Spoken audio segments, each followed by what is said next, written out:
So how do you create a freelance video editor's invoice template? Well, it's really easy. It's very straightforward. The main things you just need to remember is to include your client's contact details, your contact details, the job description, and payment details. So if you look at this invoice that I use, as you can see, I've got my logo at the top. If you've got a logo, put it on there. If you don't, doesn't matter. Just put in the title, invoice, add the date that the invoice was made, put in an invoice number. Having a number like 1, 2, 3 isn't really the professional way to do things. Have some sort of code system.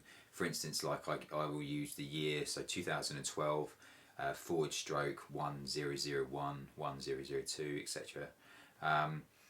Put in the company's name and their address, then add the company contact, the person that you've been dealing with throughout the job description, add in what exactly the work that you've carried out, and add in the amounts.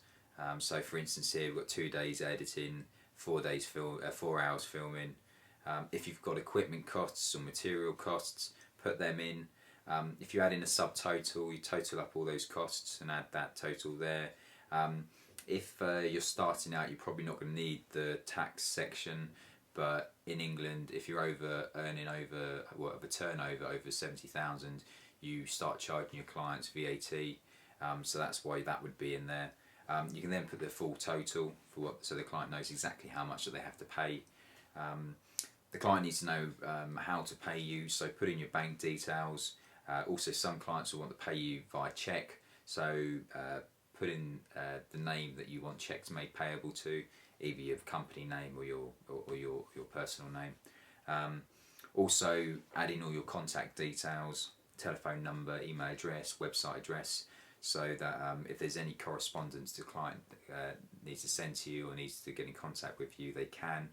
Something that's not on this invoice but I find very useful is to add a statement at the bottom stipulating when you expect the invoice to be made.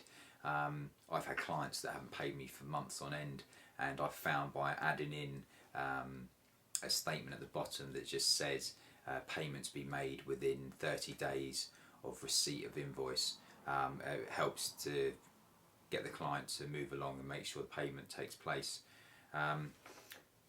3 tips that I found really helpful. One is to create 2 folders on your desktop, one that says unpaid and one that's paid. So for all the invoices that you create, they go into unpaid, and when they get paid you move them into paid. It's a really easy way of keeping track of who's paid you and who hasn't paid you.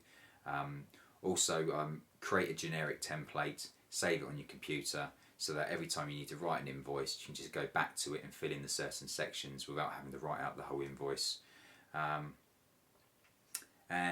What I would do also in my diary, on the specific day that I expect to be paid, I'll make a note that that client is meant to be paying me by then. Or if you've got a calendar on your computer that has alerts, enter that into there so that you get an alert on that particular date saying so and so should be paying you. Again, that's a really good way of knowing when you should be paid, and then you can start chasing people if they don't hit those dates. Click the video now for more exclusive information about freelance video editor Adam Laurie.